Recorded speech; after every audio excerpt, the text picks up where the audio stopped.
Yo, what's going on? It's your boy Miguel, and that was a tennis ball.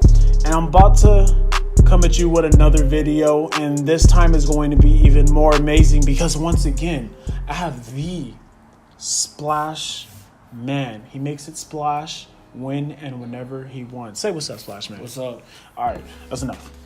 All right, so in this video, we are going to talk about how to network with high-level business people. And the reason for that is because if you want to do any sort of business, if you want to try and see a lot of success in your life, you're going to have to bump shoulders with these people that you're watching on YouTube, with these people who are even behind the scenes making really massive things happen. And you want to make sure you are not annoying these people because these connections can really pull you up and exponentially increase your growth. So, starters, how do you even come in contact with these high-level business people like these YouTubers, these people who own businesses? How do you even get in contact with them in the first place? I think the best way is Instagram DMs, but then again, it's the biggest factor is having mutual contact. So a lot of people I've connected well with them because of mutual contact. But even that comes with Instagram DMs, and when it comes to Instagram DM, it's just not being needy. A lot of people hit me up right now, they're super needy, or even like my friend Hayden right there, our friend, he's just chilling there, but like a lot of people, they hit him up and they go straight to, give, like just take, not give, like give me, right? So it's never people that offer value, but people that take. So you don't want to ever network with people like that. So that's, I guess, number one rule. Never like be one of those people. And you always want to make sure that you just building connections here and there, because you never know when that might be useful. Because I've met some really, really cool people through some smaller people that I didn't, think were that serious about business or whatever. So you just got to be nice to everyone else, and you have the opportunities to meet some of them. But once you make those connections, those mutual contact will really help you, because even with right now, I've made so much connections just being in California with Hayden and just with you, and it's just been a dope experience. Mm-hmm.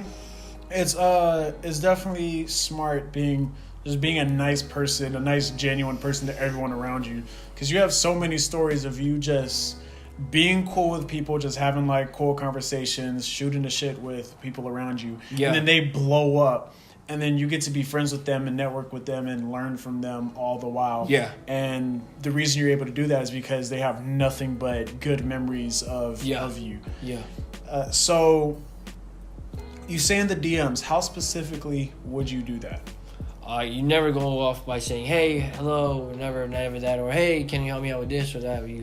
I usually start off with just replying to their stories and building connections through there. If it's something that's related, like a lot of people, some of these people, they watch basketball, and I do too, so I'll talk to them about it, or whether it be something I already know, but hey, do this, blah, blah, blah, just building that mutual connection like that, never sounding needy, and then like, hey, you see me, I think, we both have some mutual friends, let's connect type shit.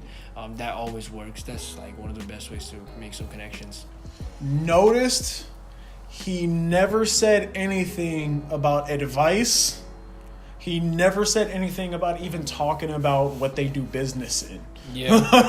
Never. If people get annoyed off, they gotta stand out, and that's one of the biggest things I've learned is even if we meet someone famous or something like that, never fanboy. You gotta, because they will put you down, like they'll look down upon you like instantly, and you don't ever want to do that. You immediately knock yourself down the second you ask them for something like that. Yeah. Instead, you can just figure out like what their interests are. Figure out, like you said, you find out a lot of people are into basketball. Yeah. Figure out what mutual interests that you have, and then connect with them on that interest like a normal person. And then they'll be like, oh, this is a dope dude. He talked to me about something other than what everyone else would normally talk to me about. All right. So the next question was going to be, how do you not be annoying? But I think we kind of covered that. Yeah, just don't spam. Don't be needy. Don't be asking for shit all the time. By even giving, like you can only do so much when it comes to giving.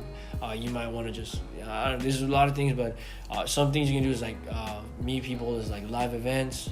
Those are pretty dope. There's not that many in Toronto, but definitely live events are pretty dope.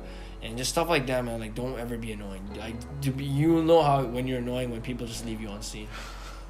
I have this one person that's been like quadruple texting me for like like times 4, bro. It's so annoying. That's a dead giveaway. If you have been left on scene multiple times, just stop hitting them up.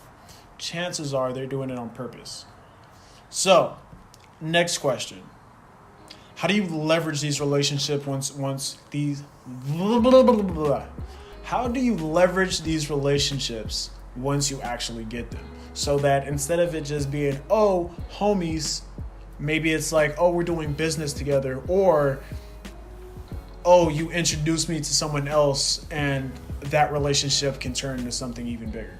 It all comes down to seeing how you can help them. So a lot of my friends I see, a lot of these are like Shopify people. I'm like, hey, you're not doing emails. Let me help you out with that. Like just seeing how I can help them in a way where I'm not taking, but just like giving, right? I've done that with a lot of my friends. Where it's just, for me, it was just me offering advice, me offering help, or me offering certain service that I think will benefit them, and they reciprocate. That's basically, I think that's one of the best ways, like that, or like connecting, like, hey, I see you're interested in that. One of my boys does blah blah blah. He might be really helpful. That has helped. I made some good connections off of that as well. Mm-hmm. Definitely, if you have the opportunity to connect two people together, jump on that, because you will always be looked at as the person that made that happen. So anything that becomes like, say they make $1 million, but the only reason they were able to make that is because you introduced those two people together, they're always going to look at you as the person that helped them make $1 million. Yeah, I have two friends in Toronto. Shout out to Quentin and Yovan. But I met Quentin through DMs and Yovan at a Shopify Live event, and those two are like business partners running a pretty dope agency in Toronto now. Sick. Yeah. All right. So last question. I'm curious where you're going to take this, because this is definitely a flaw of mine, but I notice you do very well at this. How do you sustain these relationships for a long time when maybe you two aren't in the same area? A lot of these entrepreneurs move like digital nomad shit. They're moving constantly. They're constantly busy. How do you keep that relationship from fizzling out, basically? Oh, just like, like even a lot of people, even though I haven't talked to them in a while, I still hit them up here and there, say what's up, or I reply to the story. That's the cool thing about social media. You reply to the story, and even like in like December or like New Year's, I used to just like, I sent everyone that I knew like Happy New Year and Happy Merry Christmas text, stuff like that. Just always catching up to them and saying, hey, how you been? It's been a while. How you doing? Stuff like that. Yeah. I think that's the best way. Or they're just keeping them on Instagram and replying to the stories, seeing what they're doing, all that stuff. Yeah. It doesn't take much. Like a simple Merry Christmas, as you said. Like goes a long way. Figuring out when their birthday is and hitting them up on their birthday to say happy birthday. Like little things. And yeah, Instagram definitely like changes the game, because they're able to see your life unfolding as long as you're posting on your story, posting regularly, and you're able to see what's going on in their life and comment on what it is that they have going on. And then basically it lets them know that you're there, that you're still watching, you're still checking up on them. And that basically keeps the relationship alive, man. Social media is powerful. Yeah, very powerful. So that's basically it as far as it goes for networking with these high-level business people. Mm-hmm. Is there anything else you would like to drop before we end this? It's not what you know, but it's who you know. So always keep that networking going. Mm-hmm. Your network is your net worth, basically. 100%. Thank you for taking the time to watch this video. Like it, comment on it, tell me what you think of Splashman. He's pretty fucking awesome, right? And, hit the subscribe button, because we're going to have more videos. Me and him are going to be collabing more. So, until next time, peace.